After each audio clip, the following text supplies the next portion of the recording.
আমরা দেখতেছি হচ্ছে ভৈরব নদী।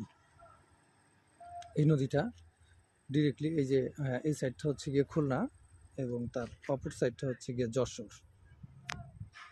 এই যে এই নদীতে কিন্তু নদীর পাশে কিন্তু অনেকগুলো জুট মিল আছে। যেমন আমি যেখানে দাঁড়ায় আছি এটাও কিন্তু একটা জুট মিল, জুট মিলের জেটি।